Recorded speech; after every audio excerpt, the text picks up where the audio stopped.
Hello students, welcome to Brainbox. In this session, we are going to learn asexual reproduction in single-celled organism. So there are many modes of asexual reproduction in the lower organisms. So those are fission, fragmentation, regeneration, budding, spore formation. So let us understand each and everything in detail. So let's talk about the fission. So for unicellular organisms, cell division or fission that implies the reproduction process, because in these organisms the whole activities are done by single cell. So when single cell divides, that give two cells. These two cells are nothing but daughter cells. So that's why for unicellular organisms, cell division or fission that also indicate the reproduction. But for multicellular organisms, cell division that doesn't mean the reproduction, because reproduction occurs through specialized cells and organs. So we cannot say simple cell division, that is reproduction in the multicellular organisms. But for unicellular organisms, cell division is reproduction. So in fission occurs in bacteria, amoeba, leishmania. So in the fission, the cell undergo division and form two daughter organisms. So it occurs in amoeba, bacteria. In leishmania, there is a whip-like organ. So binary fission takes place in one direction only. And if more than two daughter cells are formed, that kind of fission is known as multiple fission. So multiple fission occurs in plasmodium. So plasmodium cells divide and make many more cells inside the structure. So these cells develop into daughter organisms.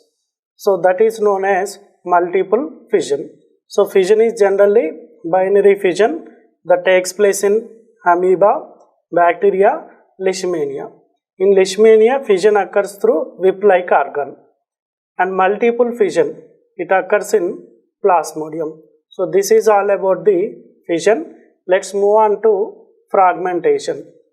So generally, when an organism mature, like Spirogyra, when Spirogyra mature, its body divides into fragments, and each fragment can give rise to complete organism.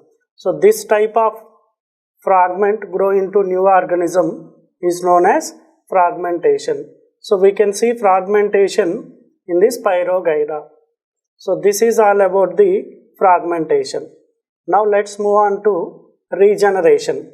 So generally, whenever a part of the body is detached from the organism, and each part that detached from the organism can grow into new organism. So planaria is the example of regeneration. So it consists of high regeneration capacity. That means whenever any part of the organism cut, that cut part completely develop the remaining body. So regeneration can be seen in planaria. So that is all about regeneration. Let's move on to budding. So budding is special type of the outgrowth. So from the parent body, there is a small bud arise. Gradually this bud grow and give rise to new daughter organism. So in fission, the identity of parent is lost. That means whenever amoeba divides into two daughter organisms, we cannot see parent amoeba because itself converted into two daughters. But in budding, the identity of parent still remains. So from parent body, a bud-like structure grow, it gradually develop and detached from the parent. So here, identity of parent is maintained. Generally, in some organisms, the bud grow outer surface of the body. This is known as exogenous bud. Sometimes the buds can be formed inside.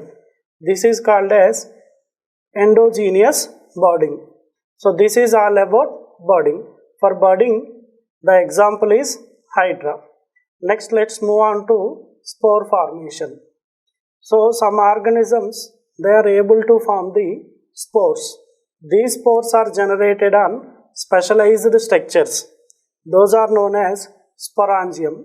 So, inside the sporangium, the cells of sporogenous tissue undergo cell division process and they produce the spores. So, usually asexual reproduction mostly seen in unicellular organisms like bacteria, amoeba, leishmania, paramecium. But some multicellular organisms like rhizophus, they also show the asexual reproduction, that is spore formation. So this is all about asexual reproduction that occurs in single cell organisms.